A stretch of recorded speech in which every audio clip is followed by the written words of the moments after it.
Hi everyone. Welcome to my presentation on budgeting and managing fiscal resources for Nursing 420 Leadership and Management. Let's get started. So what is a budget? A budget is defined as a quantitative plan that communicates expectations as well as serves as a comparison for financial results. It clearly maps out what resources are needed, where are they supplied from, and how they will be utilized. Typically, objectives are given or created by managers and are met by budget planning. Why is a budget so important? Healthcare is such a diverse and ever-changing field that makes it difficult to predict costs, and revenues. But budgeting is needed for patient safety and reimbursement reasons.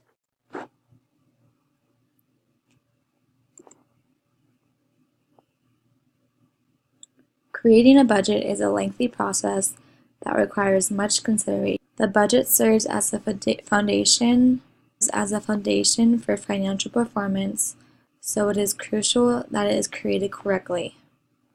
The hospital must take into consideration the population or the demographics of the population served, what past census has looked like, patient acuity, past lengths of stay, and amount of admissions during various parts of the year.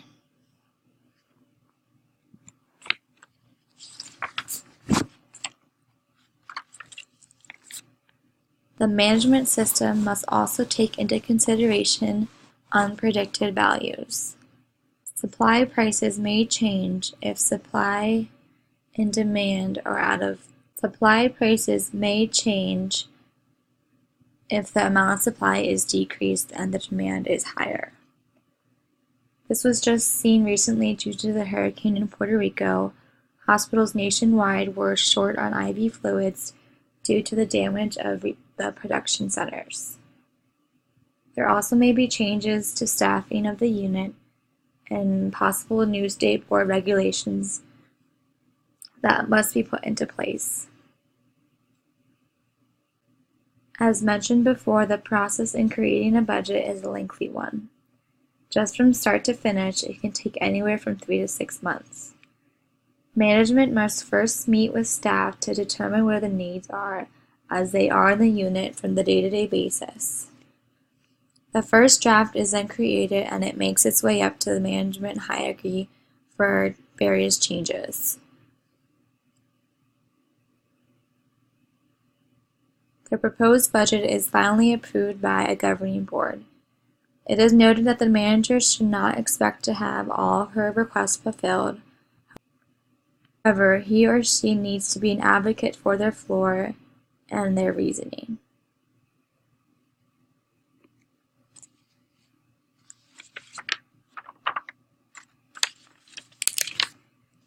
There are various centers or classifications that vary in the way that they function. Cost centers focus on predicting, documenting, or managing staff and supplies.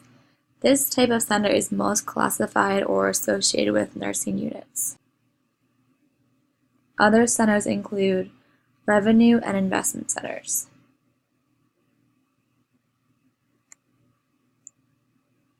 There are several options into selecting a format for the budget. The two most comparable are variable and fixed budgeting. Variable budgets allow for adjustments or flexibility in the budget due to unpredicted costs such as high census and extra supplies needed for the high census. On the other hand, a fixed budget allows for no wiggle room. This can be risky if unforeseen expenses arise, but allows for a strict budget and no overspending. As you can see in the visual, although healthcare isn't sales, it shows that fixed costs remain the same, whereas variable costs allow for extra room.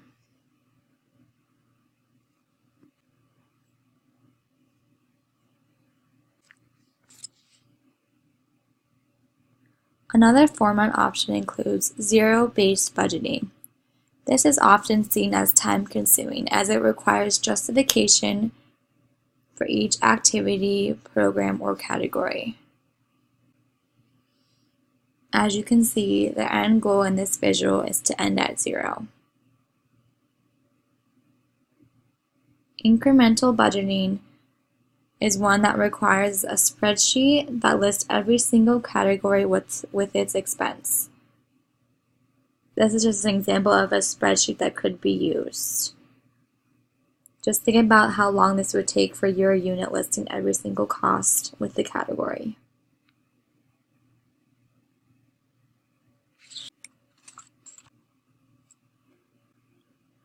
Finally, there is operating or operational budgeting.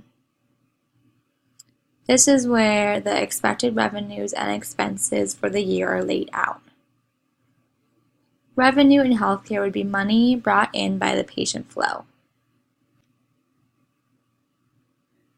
There are some kinds of revenue that are at fixed prices, such as Medicare patients, and predetermined bundles, such as elective surgeries, that can be predetermined for their price. Expenses can be broken down into salary and non-salary expenses. Salary expenses include benefits for the employees, shift differential, merit raises, and overtime costs. Non-salary would include things such as office supplies or maintenance fees for the units.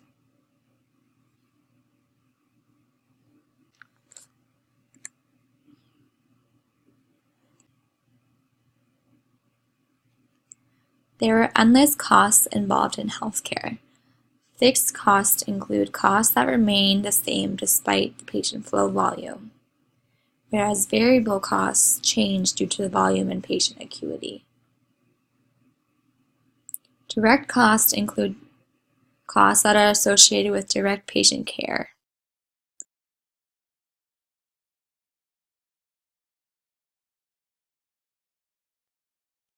You could see a rise in direct costs during a time of high patient volume and acuity.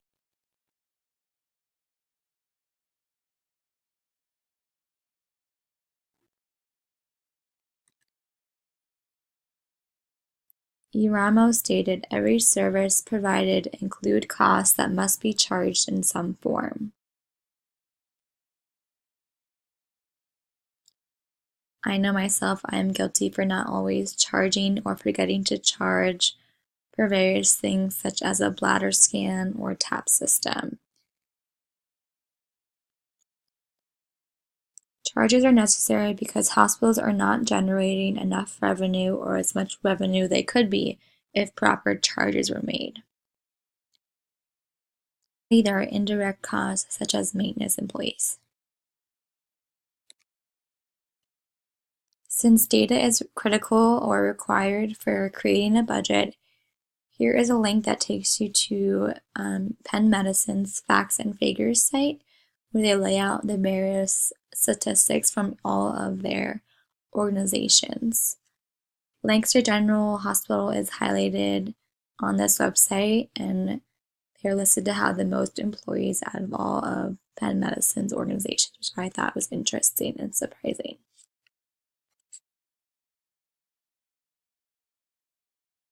I think it is important to note that nursing is one of the largest expenditures throughout healthcare. Although this might be true, some things in nursing have or cannot have a price tag placed on them, such as the amount of care and trust we provide to the patient and the relationship that is formed. In conclusion, budgeting is vital to effectively balance patient safety and quality of care. Thank you for reading my presentation. Here are my references.